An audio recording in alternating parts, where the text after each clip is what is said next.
The economy sucks and your life is getting harder, and it's not your fault. It's not because you're lazy, it's because the system is rigged against you. Like, fiat is becoming fully digital. Their official narrative is, yeah, we need sovereignty. That's why we need our own money, which is completely gaslighting the people. And on top of that, you have the Savings and Investment Union, which is a project to reallocate savings and investments of Europeans onto wars. That's the only way they know how to live. They need the endless wars. They need the endless fiat printing.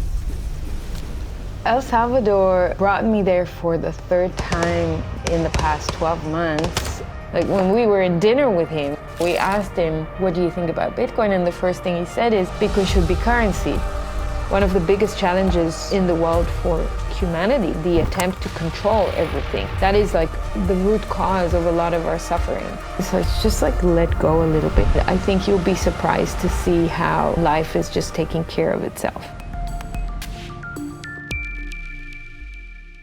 Hello, everyone, and welcome back to the Bitcoin News Channel. I'm your host, Rob Wallace, and today I'm very grateful to be joined by Efrat Fenigson. She is a former CMO turned independent journalist. She is now a writer, a Bitcoiner, a public speaker, and host of the podcast, You're the Voice.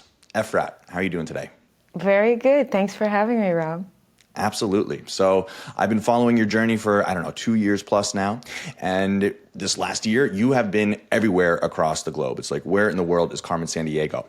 So most recently, you have been in El Salvador, Bitcoin country, as part of the Bitcoin Historico conference, a Bitcoin conference put on by the government of El Salvador. So you've been there multiple times. This is your latest trip. Tell us, what are your thoughts, feelings? What is Bitcoin country like in the end of 2025?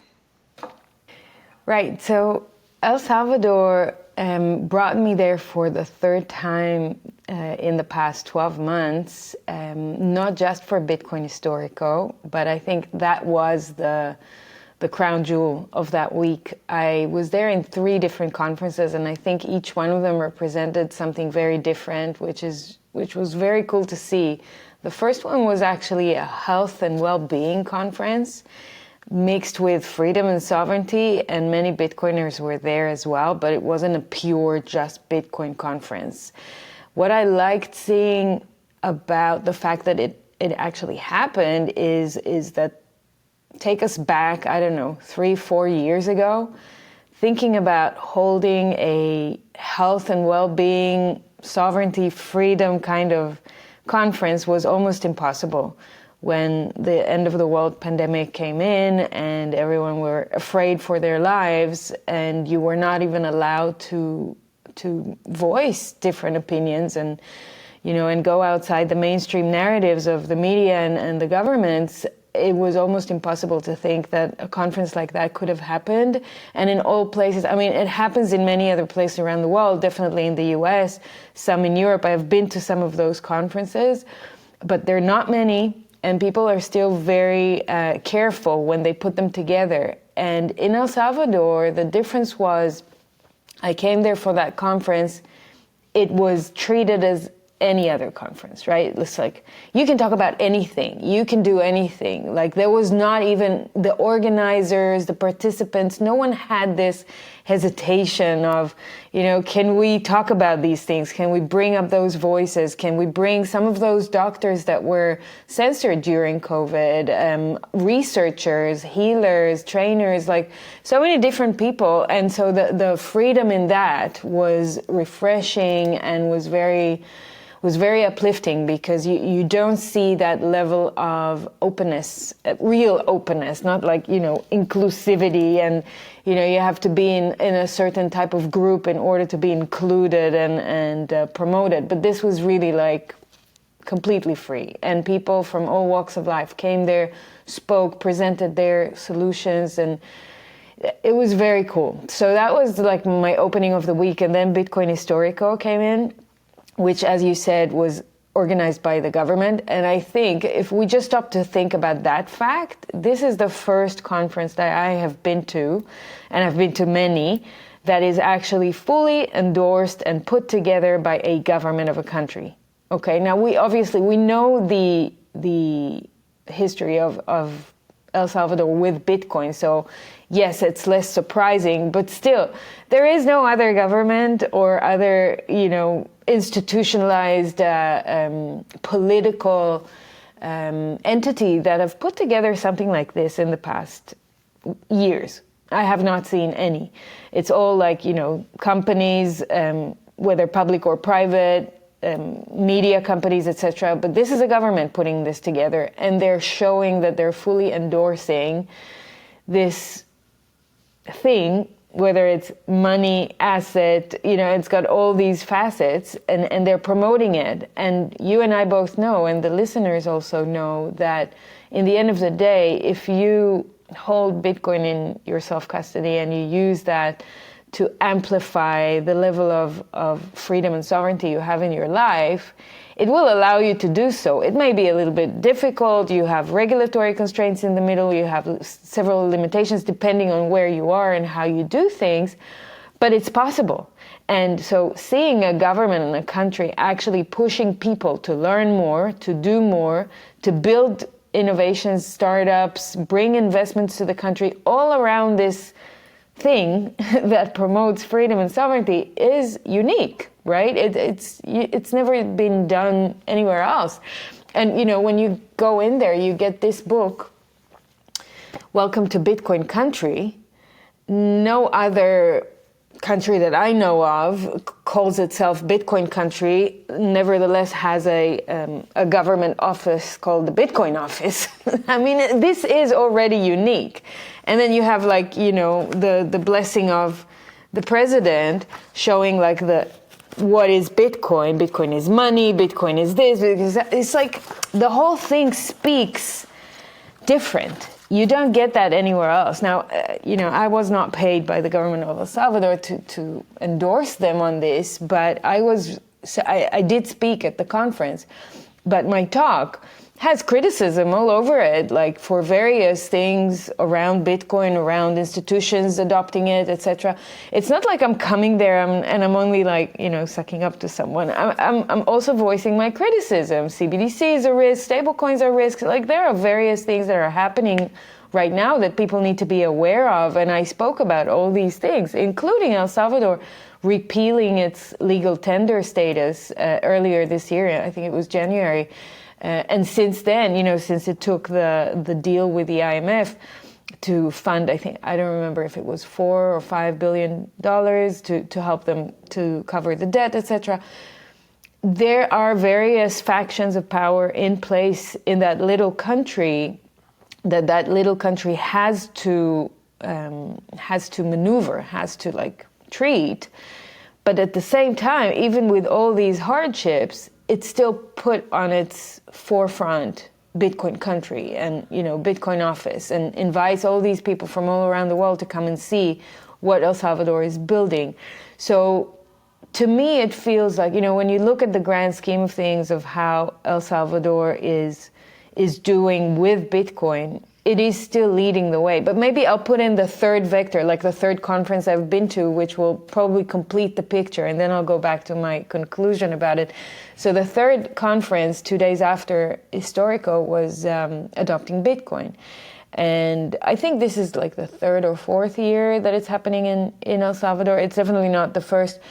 And that is a grassroots kind of conference. So you get all the local communities, also regional communities. So you had communities from Argentina there, from Colombia, from Europe. You had various communities and circular economies coming into El Salvador to present what they're doing and to crack collaborations and things like that. And you had a lot of local entrepreneurs presenting their solutions and what they're building. You had companies showing you, there was an exhibition on the floor, so, people presenting their innovations, their products, their sometimes hardware, like all these small ATMs for coins. And, there's so much innovation coming out. And that represents the grassroots, the people. That represents what is actually being built. There were no fancy politicians there. There were no government endorsed stuff there. This was all of the people by the people. And it's happening in parallel at the same time to what the government is doing. And they're not correlated. I mean, obviously they get the freedom to do it and they feel like they're in a friendly environment, but it was not the government work anymore. So, and they are blossoming. I mean, they're always obviously happy to see that the government or the state is supporting what they're doing, but they're not waiting, they're building, and people are doing many different things. And so the environment is very allowing, enabling for that kind of innovation to come. And then if I go back to the state or the government, there are obviously incentives for entrepreneurs and people to come into El Salvador and build, and El Salvador is encouraging it. So you do see more people thinking about moving to El Salvador, taking a second residency or citizenship. It's still not cheap to do a citizenship, but you can go there and work. That shouldn't be a problem, especially if you bring investment into the country. So just to wrap those three things up, the feeling, the environment is very enabling. I think that what we're seeing there, people always think about, the ultimate level of freedom being anarchy or we will have rules, but we will not have rulers. It's not the case in El Salvador. You do have law and order. You do have structure in place. You do have the organization, underlying organization everywhere. And, obviously many people also criticize Bukele, saying that he's a dictator, that he doesn't have any regard for human rights. But, I don't see that. I see people being very free and liberated there, and they do have privileges and rights, and they respect them, and they feel liberated. They don't feel oppressed. In fact, it's the contrary to how they were for decades with the gangs and the violence that was very pervasive in El Salvador, making the people very, very oppressed. And so now they feel liberated. So, and you feel very safe walking down the streets. The central plaza where Bitcoin Historico took place, it was in the National Palace and the National Theater, two milestone venues that are national venues. And put aside the fact that they're gorgeous, and it's like, the royal treatment for Bitcoin, I couldn't believe it, It was the red carpet in one and the blue carpet in the other, and it was just fantastic, the way it looked and the way it was presented. But also, that plaza used to be one of the most dangerous places 3-4 years ago in El Salvador. You couldn't walk down the street there. And now it's like full of people, happy people, I can say, sitting in the plaza, going about their day with their families.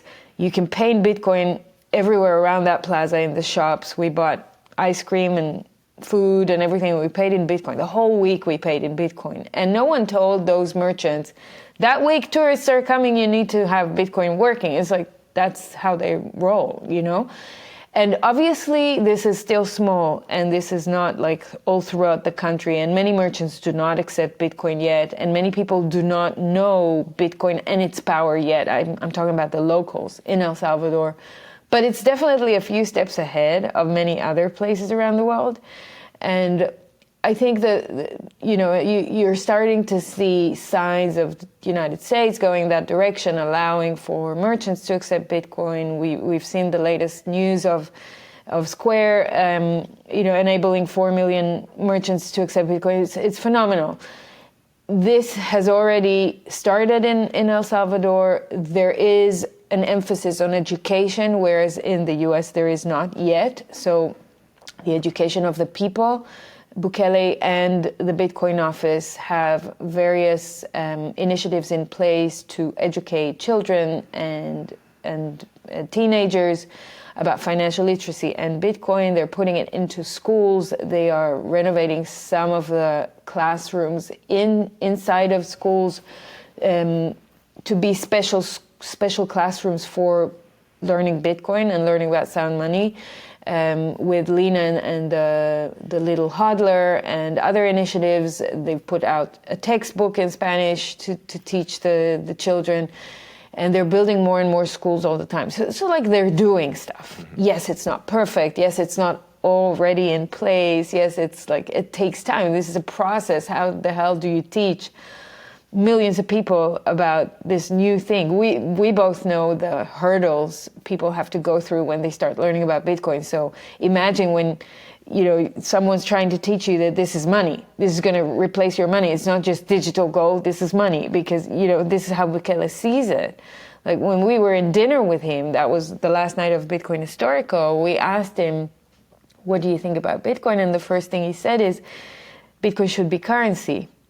So that's his vision and his end goal. And then Jeff Booth asked him, so how can we support? How can we help? And he said, well, we're working on this on multiple vectors, as I said, the education, the merchants, the awareness, etc. But circular economies are key for that, he said. And he mentioned Berlin in El Salvador and El Zonte with Bitcoin Beach. I don't think he has ever been to Berlin. I've been there. It's quite phenomenal to see what they've put together, like more than 150 merchants in that small town, all accepting Bitcoin and having a real circular economy. It's really beautiful to see. Most of them are very poor or, not very wealthy people, but they're all working with it, and it helps them elevate their quality of life, and their purchasing power goes up, and it's really phenomenal. But he's aware of it, so he mentioned it, and he said, this is the kind of stuff we need, because that's going to help us accelerate this or shorten the time it takes for the population to understand what this is. And at the same time, he's like, we're embracing innovation to make the country more resilient and make the economy better, and he has to maneuver between those different forces. I mean, the way I see it, he has to maneuver between China, that has a foothold in the country, and the US, obviously, and the IMF, which can crush this little country whenever they want, and if they wanted to, and Bitcoin. So he wants to kind of have it all. Yeah. And that's not an easy task. So, my bottom line from this visit is that you can have safety without oppression. You can have structure without suffocating the people or the country. And you can have freedom with responsibility. And I think that's what they're building there. And it shows. The place feels liberated. So El Salvador's visit was truly special. And if you're a Bitcoiner and you haven't been there yet, I think it's an experience to go there and see what it's like for yourself. It's really cool. Agreed. I've been there twice. The vibe on the ground is truly electric. It's amazing to be in a country where it's economically on the upswing, right? And everybody just feels that vibrancy. They welcome the tourists. There smiles on their faces. I think El Salvadorans are just naturally sort of happy people. Right. But just right now, with the growth and the change in the country, the infrastructure development, their life has just gotten so much better over the last 5 to 10 years that it's hard for someone in the West, in America, to really comprehend how life can change that drastically.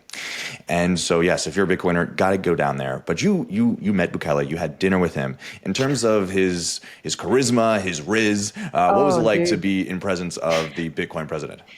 It was really funny. He's very cool. I mean, he's 1 year younger than me. And I can disclose my age. I'm 45. He's a young person, very easygoing, down to earth, eye level, chatty, and quite funny. He came to dinner with us, and he apologized for being late because he had this 1.5 hour interview / tutorial about the new public health system that they're putting in place. And then he said, but it doesn't matter anyway, because this is like a Bitcoin dinner, right? And everyone's like, yeah. And he goes, so it's over, because Bitcoin went down that day. It's less than 100K. It's done. It's over. Bitcoin's done.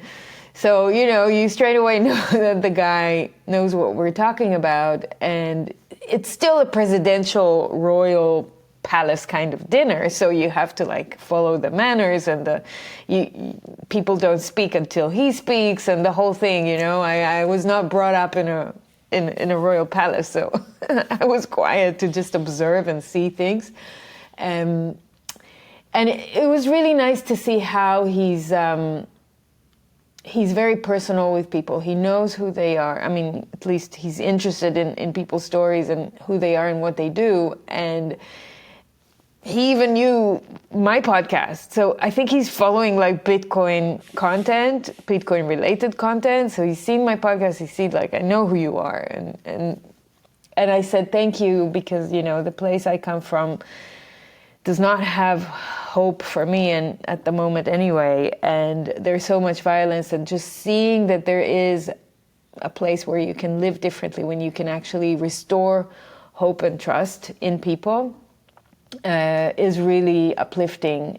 I wanted to briefly interrupt today's interview to give a big shout out to our lead sponsor, Rhino Bitcoin. Rhino is the all-in-one Bitcoin super app built by Bitcoiners for Bitcoiners. Buy or sell instantly. Send sats anywhere on the Lightning Network. Withdraw straight to cold storage. Even turn sats into gift cards or link to a Casa multisig, all within one sleek interface. And Rhino is just warming up. Soon, you'll pay bills, borrow against your Bitcoin, and save for retirement, all without leaving the app. Download Rhino at rhinobitcoin.com or tap the link in the description below. Use promo code BitcoinNews and Rhino will drop you $10 of free Bitcoin into your account today. Secure your stack with Rhino Bitcoin and enjoy the rest of the video. And politicians or, elites are not people that I look up to in general. This is not what I'm searching, and that's not what brings me hope. What brings me hope is that people can see the suffering of people, they can see the oppression, they can see the decline in the way people live their lives and how badly things are going for them, and they understand the root cause of the problem, and they start working on that. Because when they continue when politicians continue gaslighting people with the reasons for why they are feeling bad and why their lives is becoming harder and harder and why they're suffering, and they justify that with presenting a new enemy to hate or to fear, and then they continue building those endless wars on top of that, and our tax money is funding all of that, and we are being sucked into that endless loop, then that's deceit, that's corruption to the highest levels, that's scamming people day in, day out. And when you see a president or a politician that actually sees the reasons behind what makes people's lives harder, and then introducing a tool that should increase the level of sovereignty in their life, should increase the level of freedom they have, financial freedom, economical freedom, and just like freedom of movement, freedom of speech, that is phenomenal. That gives me hope. So, you can call him whatever you want. He's different. He's doing something else. And he was joking. I mean, with Giacomo was there as well. Many good people were around the table that night. And Giacomo gave him as a gift. I wrote that in my article that you can read. You can see the photo as well. A bottle of a rum called the Dictator, Le Dictator. And he took the president, the present, and he said, "Oh, how very fitting." And then he told Giacomo, because he knew Giacomo is an anarcho-capitalist, and he said, "Well, I apologize, I'm sorry. I do run a government, but I promise you, it's a very small, lean government." So he's got a sense of humor. He understands how we see the world and what we care about, we as Bitcoiners, what we care about, and he speaks to that.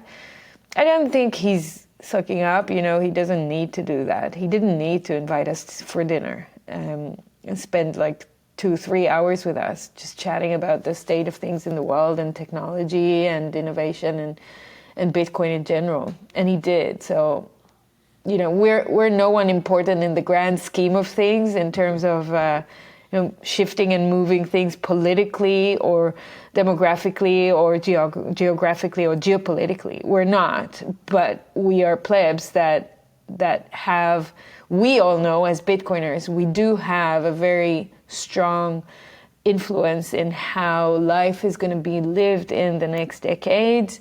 And he gets that. So I think he sees the value in tapping to the way we think and engaging with us. And I think that's very smart. You won't see the Prime Minister of Israel inviting me to dinner anytime soon, I promise you that. And you're right that he is balancing a lot of different factions at the moment, and he is sort of ushering this renaissance of this country that could turn into like the Singapore of Central America, right? And so there's lots of different factions that want a piece of this. And you sort of brought up the elephant in the room, which is the IMF deal. That happened earlier in the year. They needed to sign a package to roll over their debt. And in doing so, they had to step back from a lot of their Bitcoin functions, right? They couldn't mine anymore. They couldn't have the Chivo ATM program, and they couldn't use public funds to buy Bitcoin. And so there's been a lot of confusion in the last year. They still have been adding to the strategic reserve, yet the IMF says that they are still following the rules exactly. So did you get any clarity as to what was exactly going on with this? Well, I don't know about the mining and all of that, but how the hell are they continuing to buy Bitcoin if they are not allowed to use public funds? Like, where is the money coming from? We did not get an answer for that, and I don't know the answer to that. We didn't ask him that, to be honest. I don't know. They are doing it. I mean, they're talking. He's talking about it. They're like, we just bought and we're gonna buy and blah blah blah. So I really don't know whether he's like straight up defying them and just like going F you and we're gonna do what we want anyway. They are not mining and they are, I think, closing down Chivo Steel. So I don't know what the plan is there. But, you know, seeing companies like Tether setting up their headquarters in El Salvador, and now Mempool has also announced opening an office there, and you'll get more Bitcoin companies doing the same. They can be working on a different way of doing things through these companies or with these companies, and at the right time, like letting go of what existed. So I don't know exactly how the purchasing of Bitcoin continues to happen despite the IMF deal. Yeah. I don't know. So, I mean, it's hard to say, right? But there was lots of questions earlier in the year, but I think this conference and what happened in this last month really cements the fact that this Bitcoin vision is moving forward in El Salvador, and that like this is still Bitcoin country, 100%. Oh yeah, and in a how do you call it? It's taking a gap from other countries. It's front running everyone. Like it's still the most advanced country in the world in terms of friendliness and acceptance of Bitcoin. So even though, you know, it's taking one step back, I think they're taking 3 or 4 steps forward. Wonderful. Okay, so let's continue on this journey that you've had in the last year. Your latest stop after El Salvador was America. You went to PubKey, which is sort of the media mecca sort of over here in New York City for Bitcoin, of course. You were at the Natalie Brunell book launch. Tell us your impression of New York City, Bitcoin culture here, and what you learned. So New York City in general, it's just the coldest place in the world, and it's only November. But, you know, coming from like sunny places to New York, it feels really depressed. I don't know why. It feels like, you know, it's quite woke. You see the wokeness everywhere. Whoever you speak to, the same gender, toilets everywhere. There's like all that stuff is like, I noticed it straight away. But then when you look at the economy, and I was only there for a few days, so I have to be responsible and careful about how I frame things. Everything is quite expensive, and it does not look like people's salaries are going up at the same pace as the prices, and people are suffering the consequences of a declining economy. The inflation is doing its thing. But then you have this little ray of light with Bitcoin setting up, you know, facets of power there. You have the local communities. Apparently there are many different local communities around the New York area, which I wasn't aware of. And you have PubKey. It was a packed night. So many Bitcoiners. I don't know how many, but it was packed, and it was quite amazing to see a pub accepting Bitcoin in the middle of New York City. Very different. The type of conversations you have with people there are very different. Natalie launched her book, Bitcoin is for Everyone, on that night, and I started reading the book. I mean, I'm listening to it on Audible, but the key message from the first quarter of the book is, the economy sucks and your life is getting harder, and it's not your fault. It's not because you're lazy. It's because the system is rigged against you. And I think Natalie has this great way of very simple language and simple way of explaining things to people that come from any walk of life. Like it really, like the book is written in a very simple way, and anyone can relate to it, can identify with the things that are being told there. She's telling a story of children to immigrants, which is most of the people, whether they're children or grandchildren to immigrants in the United States. Most people in the United States are in that category, and showing how what their parents had, what they have today, how harder it is for them to make ends meet. And I think it's very easy to pull people in with that kind of book. I mean, we have so many Bitcoin books, and most of them tell the history of money and, sound money and gold and all that stuff. And then you get to Bitcoin and it tells you some of the behind the scenes of how it works and how it operates. But I think we're lacking some of that mother to child kind of telling a story. And I think that's what Natalie's doing here. She's like sitting down with you. Let me tell you, my child, what Bitcoin is really about and why this solves a really potent problem. And any child could understand. It's not a children's book, but it's written in such a simple language that anyone can get it. And I think that's one of the things that women bring into that space, that, they can talk to people in a way that would create a more simple, safe space for them to be okay with the fact that they don't know, that they have something to learn, that there's a gap they need to fill, and there is a solution for them, and they shouldn't feel embarrassed if they're not in it yet. So Natalie's event and the PubKey experience just showed me how we need to meet people where they're at, and New York may not be, the best place for people these days. It is still a gorgeous place. It's still it's so much fun being there. But there's always, wherever you are, and this is one of the most fascinating things I'm learning as I'm nomading around the world in the last 2 years, wherever you're at, wherever city you get to, state you get to, when you hook up with the local Bitcoin community, you feel at home, you feel welcome, you feel like you can always be around like-minded people, and you don't have to agree on everything, and you don't have to think the same way. But you will be welcomed, and there will be a much higher tolerance to other opinions, other backgrounds, other, stories, and you can feel at home very quickly. So I felt that in New York as well. Yeah, no, that's amazing. And I think you're completely right that Bitcoin could use some more female voices, right? I mean, there's Natalie, there's you, there's Stacy, and then there's some more. There's some new up and coming people. Yeah, there's some great women, but they're afraid.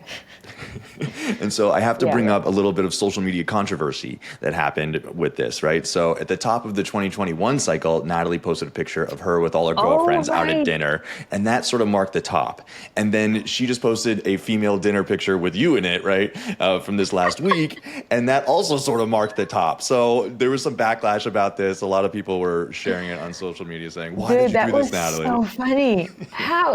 Can you tell me how these things happen?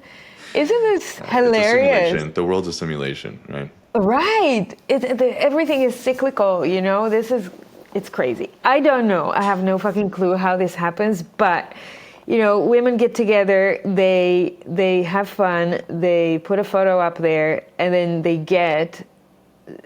she got hundreds of thousands of views on that little post, but the amount of hateful comments, I've never seen anything like that.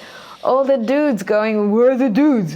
Where are the guys? Where did you put them? What did you do with them? It's like, what the hell, guys? When you go out for dinner with your friends, do we shit post on your photo? Where are the girls? Where are the women? Like, we don't. What the fuck do you want?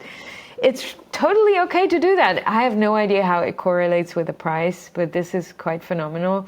It's just funny. Just let's not get too serious about, one Bitcoin price to men and women. Like, it's all natural. Everything, like, my life philosophy is that everything happens in its divine timing. And, you just have to let go and surrender. This is way bigger than us. We have no control over all these things. And it doesn't really matter. And then from a global perspective, since you've been around the world, Trump is now president, right? And he's the Bitcoin president, quote unquote. Is that impression seen around the world? Do other people associate Bitcoin with Trump? And what do you think of Trump as the American president in comparison to a Bukele? Well, in my conversations with normies around the world, they have no idea that Trump is Bitcoin president. They couldn't care less. They don't think about Trump in that sense. They do think about Trump, but not because of his friendliness towards Bitcoin. So for normies, for Bitcoiners, yes, of course, they had like hopes from him. They saw him speaking at the large Bitcoin conferences in the US. They understand his comments. In fact, in my keynote presentation, I have a few things related to Trump and his and the trajectory he's leading in the United States. And I think Bitcoiners, on the most part, they may be, this is quite superficial, they may be like happy that he's friendly towards Bitcoin, but if they dig a little bit deeper, they also understand the whole trajectory. And, Bitcoin, sure, there's a path to regulate it and to KYC it as much as possible, to identify you so that the state is able to know what you do with your Bitcoin, just like what you do with anything else in your life. And the path there goes through the Genius Act and stablecoins. It's not like a straight line. It's like the US Bitcoin. That's it. No, there is a way to get there. And we need to put in place a foundation or an infrastructure of digital money that is crypto, that is not the public blockchain that is Bitcoin, so that we can better regulate it, better control it, make sure that the different people in the different positions are put in the right places, doing the right thing. And yeah, we'll get to your Bitcoin in the end. You'll play with your Bitcoin, don't worry. And yeah, for now you can keep it in self-custody, but it's there's a bigger picture than that. So, and I think we all have to be disillusioned about that. We have to really see things for what they are. Yeah, there is a whole spectrum of monetary assets, and on the most dystopian end of that spectrum lies the retail CBDC, which we all understand in terms of its technological capabilities and enforcement capabilities. But then on the other side of the spectrum, the most distant side of the spectrum is non-KYC Bitcoin, right? Then there's a whole, that scale, that spectrum is the spectrum of freedom. How much freedom, how much financial freedom and sovereignty do you have on that spectrum? And you can position various monetary instruments on that spectrum. And so if retail CBDCs on the one side, you go a little bit further into the freedom world, and you have stablecoins, which are still one-to-one tokenized fiat currencies. That's what they are. We got to say the truth about that. And it doesn't matter how nice Tether is and how, they are a Bitcoin company in terms of how they buy Bitcoin, endorse Bitcoin, and operate on Bitcoin, and whoever is running it are Bitcoiners. I get all that, but the token itself is still a fiat currency tokenized and kryptonized. So it's a crypto asset that you can use that is mimicking fiat currencies. And the only reason it's called stable is because normies can view that as stable in relations to the dollar or any other fiat currency. But we as Bitcoiners know that there's nothing stable about that.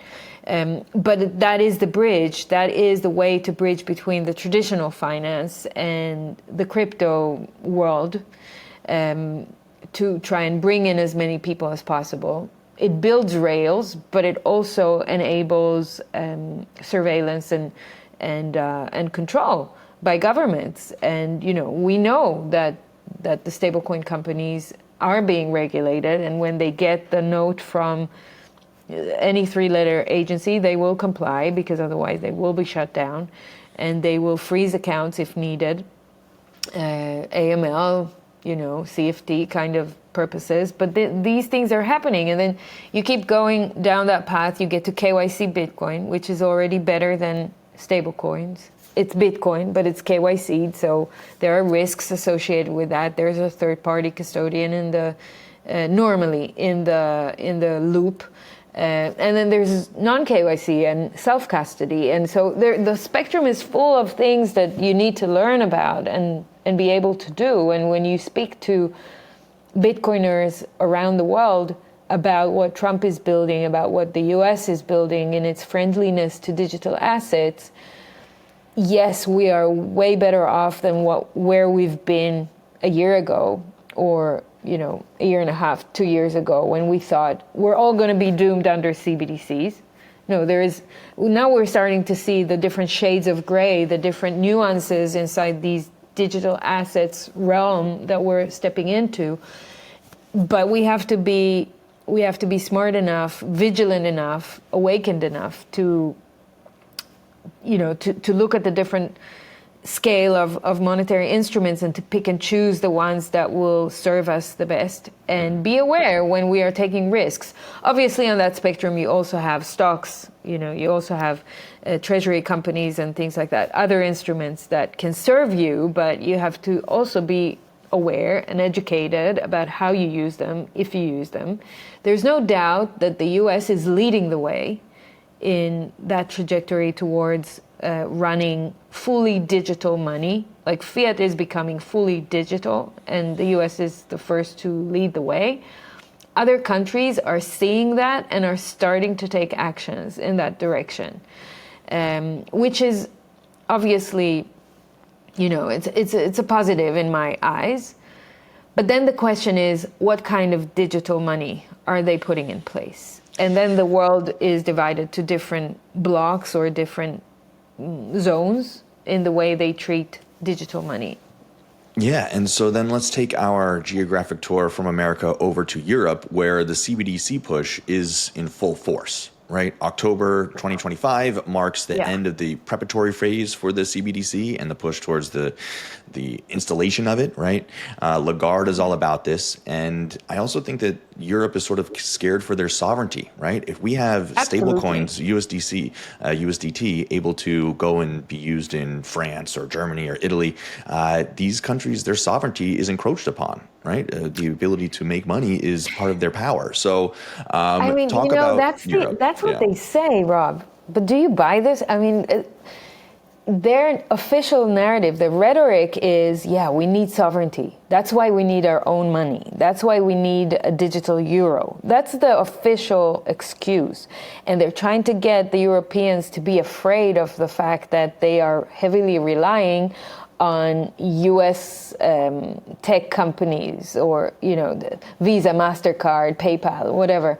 And they keep, like, their propaganda videos for the digital euro talk about the fact that in Europe you don't have any means of payment today that is European. Like, it's as if, like, people are supposed to believe that that nothing works today. Like, we really do need the digital euro, and it's urgent, because if we don't have it, life is going to be very different from what it is today, which is completely gaslighting the people.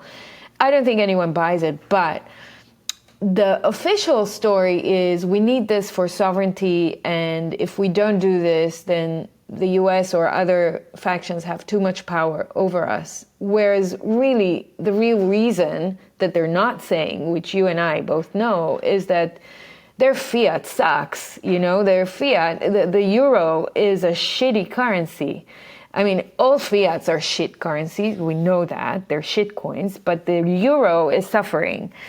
And in order for them to have a good excuse to repurpose the euro, and it's like reincarnate, more or less. It's like this in nature, you have these creatures, they have to they have to peel off their upper layer and rediscover themselves as something else and continue living. It's like that. They need a new reincarnation. So the digital euro, the CBDCs, for them, this is what digital money is. When we're finishing the cycle of the 80 to 100 years now of the US being in control with the US dollar as the world's reserve currency, and the fiat experiment going to hell because it's a horrible experiment, they want to just find another way to perpetuate that experiment and continue printing fiat. That's the only way they know how to live. They need the endless wars. They need the endless fiat printing.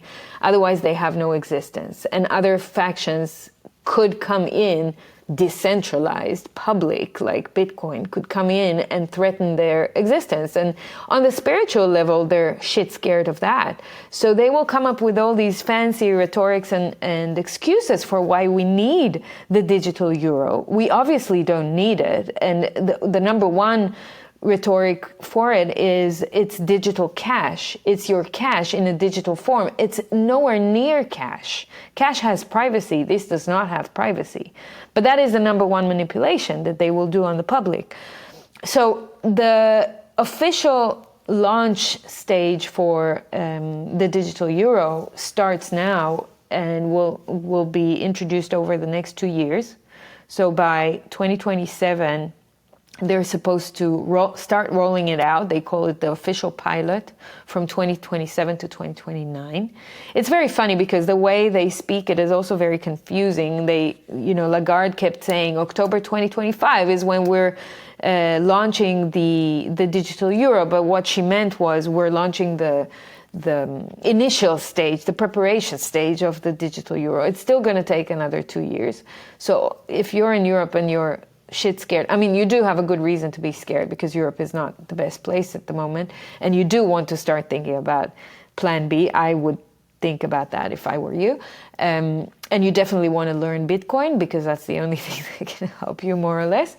But the digital euro is still going to take some time until it's rolled out. And it's a 430 million euro project just to set up for 10 years. And on top of that, you have the Savings and Investment Union that the European Union is putting together, which is a few trillions of euros project to reallocate savings and investments of Europeans onto wars, right? Surprise, surprise, right? As if we did not anticipate that. So that's happening. Ursula von der Leyen announced that as well. The state of things in Europe doesn't look great. They are going full steam ahead with CBDCs. They are experimenting also with some stablecoins implementations, some stablecoin issuance locally, like local stablecoins. But they have been working for the past 3 years on their DLT, digital distributed ledger technology, which is basically rebuilding layer one to have interoperability between the different countries when they set up the wholesale CBDCs. And 40-something countries in the EU zone are working, no, not 40. I'm sorry if I'm mixing it between 20 or 40. Countries are working to put that DLT technology in place so that when the retail part of it comes in, it can lock into the wholesale and they can start working with that. Now, people think that cash is going to be abolished completely in Europe and in many other countries around the world that are taking the CBDC route. I personally don't think that they will abolish cash 100%. I think they will leave some space for you to play with your cash. They will limit it heavily. There will be more regulation on it.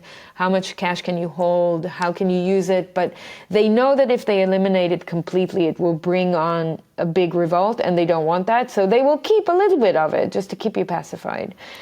So you don't need to worry about cash being eliminated completely. In some places, it's happening naturally. Merchants don't want to work with cash anymore. You're seeing that that's happening, but you can always go to places that still accept cash and will work with cash. And obviously cash is good for us, but it's still fiat, and you need to remember that. It's still a leaking bucket in the grand scheme of things. And many countries around the world are taking the same trajectory as the EU for CBDCs. Places like India and China, even though they're not the same bloc, right? They're the BRICS bloc. They're still choosing CBDCs as their main experimentation route at the moment. They are also experimenting with a little bit of Bitcoin, a little bit of obviously KYC Bitcoin, a little bit of stable coins, but the main thing is CBDCs. Israel as well, where I come from. And I've been to Israel 2 months ago, and I spoke at a conference there, and I was sitting side by side on a panel with the former central banker in Israel, and he was the guy that was in charge of the CBDC program in Israeli central bank. And so I talk about Bitcoin and freedom and sovereignty, and he talks about how we need to be responsible and have digital money, which is permissioned, which is, regulated, and obviously the state that is here only to take care of you will do its best to present the best solution for you. And, I kept challenging him and talked about Bitcoin and how we really need to stop asking for permission, and we need to just exercise our human rights for sovereignty and for owning our own property and being our own masters. And he didn't know what I'm talking about. He really, the most basic messaging points for Bitcoin, I wasn't talking anything too technical or too complicated. And he really didn't understand what I'm talking about. And it was truthful. He wasn't pretending. He really did not know. So on the most part, I think a lot of these bankers or, politicians, they really are uneducated. They don't know money at all. They don't understand what is possible. They don't understand the way the fiat system works. There's so much ingrained in it that they never had the need to challenge it. They always take orders from above, and everything seems normal in their lives. They've never experienced the hard side of fiat, so they really don't know. And secondly, any attempt to discredit or challenge the way the system works today seems so weird for them, because they really don't see that it's bad, and they really do believe that they are doing good for people, that the central bank's role is to stabilize the economy, is to make sure that everyone is everyone's stable, everything's okay, everything's predictable, which obviously it's not, but they're not seeing that. And it's just so funny to me to bump again and again into powers that all they want to do is control and stabilize and create no change or very little change in a grand system that is called life, that the only constant in that system is change. It's dynamic, it's changing, it's evolving. There is, in nature, there is freedom. There is a lot of order. I think a little bit like El Salvador, there is underlying patterns and structures in place in the universe and in the world that are making sure that things will be as beautiful and divine and smart as they are. But there is a very high degree of freedom inside of that. And these people do not understand any other way of designing a system that is not based on centralization of power and of control of other people or other assets or other things. So control and the fake attempt to trying to stabilize things. And the word stable keeps coming back in our conversation.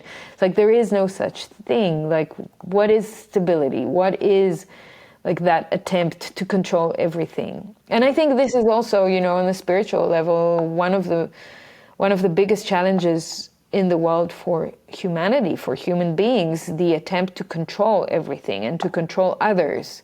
That is like the root cause of a lot of our suffering. We're trying to control people or things or life, which on the most part is artificial. You cannot control other people, and that brings a lot of suffering, a lot of violence. Yeah, and you see that in Europe as they've deindustrialized, the economy is going down, and now they're sort of ring fencing the whole entire continent, right? You've got chat control coming, digital ID in the UK. As the money is dying and the economy is weakening, they are just sticking their fingers deeper and deeper into the people's lives and trying to make sure that they don't revolt, don't talk up, and don't leave with their money. I think that's also a huge thing that they're scared of.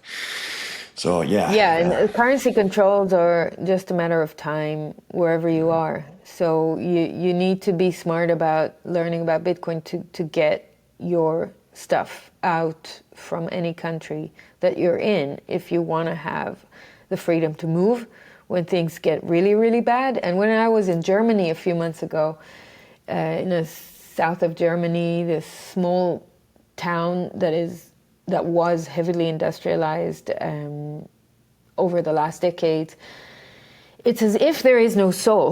Like, people walk around the street, feels like they're depressed, feels like they're losing hope. The place is not very clean as you would expect Germany to be. Everything is very gray and monotonous. Like, you're lacking the joy and the spark of life in that place. Whereas you go a few hours away to Switzerland, which I've been to as well, which is not part of the EU. Yes, it has its shitcoin called the Swiss franc, but we can argue, but I think it's one of the best fiat currencies out there. It's quite strong, and people's quality of life is way different. The way that their salaries, the way they experience life, yes, they are paying high prices, but taxing is different. The political system is different. They have a little bit more sovereignty over their cantons. It's more decentralized in terms of how people get to make decisions. They can move around more freely. So you see the differences between countries, and the economy is just such a big factor in the livelihood and the mental stability of the place. Yeah, and then let's end on a high note here. You were at Lugano, right? And that is sort of the Bitcoin Mecca of Europe. What was your experience like there, and what are they building towards? So in Lugano, you have a center of... Lugano is south of Switzerland, north of Italy. Beautiful, beautiful place near the mountains. It looks like a postcard. It's just simply gorgeous. And there's a center of Bitcoin communities and lovers. There's a local community called Satoshi Spritz in Lugano. More than 1,500 people in that community. They're very active. It's an Italian-speaking area, canton in Ticino is the name of the canton in Switzerland. So it feels like you're in Italy in terms of the culture and the warmth and people's behavior, but it's clean and beautiful and great quality of life as it is in Switzerland. Bitcoiners have chosen that area, and I think it's no coincidence. The mayor and the city of Lugano are super friendly towards Bitcoin, similarly to El Salvador. You have more than 350 merchants in the city that are accepting Bitcoin. So I lived on Bitcoin for 3 weeks there. I didn't use any fiat. I just lived off of Bitcoin. In fact, I was given that challenge by Mir. If you know Mir, Giacomo's wife, she's the head of... she's the director of facilities for Plan B Network. So there is a physical facility in Lugano for Plan B.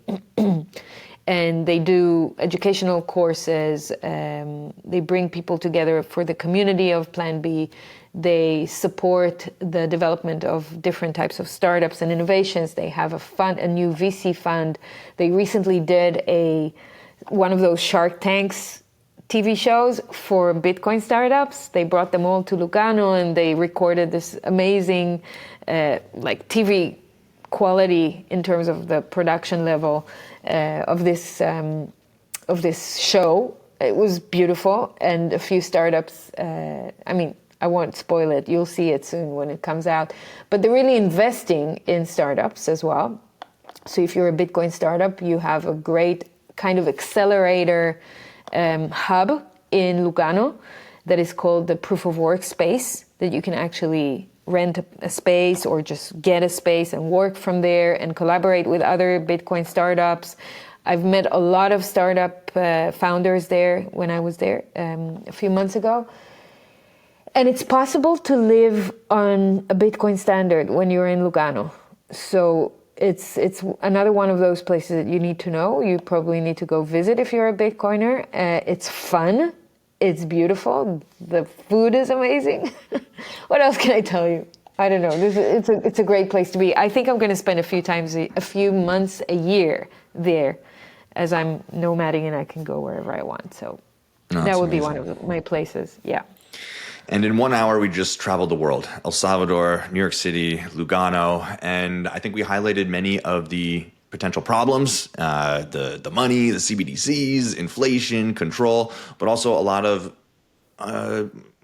possibilities for hope, right? Bitcoin being the underlying of all of that. So do you have one message of hope from your travels across the world for the audience? Maybe let go of the need to control everything. Let go of trying to force everything into your existence, your way of thinking, your expectation. Like we as humans, we try to always control our emotions, control our life, control our money, control where we're at, control what's happening around us. And sometimes you just need to surrender and let go and trust life, trust God, trust the higher power to guide you and to show you the way. I mean, that's one of my takeaways from nomading for so long, but also from being a Bitcoiner. Like, if you've done the right thing and you've learned enough about money and about financial sovereignty, about the economical situation around the world, and you've done the right thing in holding your Bitcoin self-custody, you can let go a little bit and just let life guide you and trust that it will be okay. Definitely be in action and take the necessary steps you need to take in order to protect yourself, your family, your community, and be an active member of community, be productive, but also learn how to let go, learn how to stop trying to control everything, especially trying to control other people, because I think that's the root cause of our problems in humanity.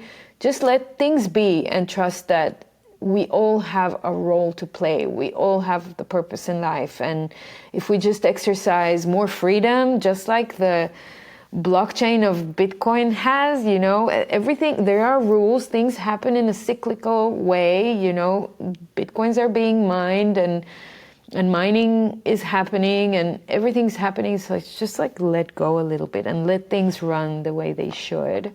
And I think you'll be surprised to see how things are working out and life is just taking care of itself. So let go a little bit. Cheers. No, thank you. That's a beautiful message. So Efrat, if people want to find more about you, your podcasts, your writing, where should they go? Yeah, so my podcast, You're the Voice, is on YouTube, Spotify, X. You can follow in any channel you want. I have a Substack blog. It's efrat.blog. And follow me on X for the most frequent updates. And obviously on Nostr, I'm there as well. Cheers. Well, we'll have to check in again after you've traveled to all the other continents and seen the Bitcoin adoption there. Thanks for having me, Rob. Thank you. Until next time. Thanks for making it to the end of the video. If you could drop a like and a share, it would help in our mission to accelerate adoption. If you're looking for more Bitcoin signal, join over 10,000 readers of our newsletter, Bitcoin News Weekly. Every Monday morning, we send out the biggest headlines of Bitcoin to keep you in the know in under 5 minutes. Links below in the description. Then come hang with us live every Monday at 11 a.m. Eastern. We break it all down live on stream with a new guest, and you can add your 2 sats in the chat. See you next week.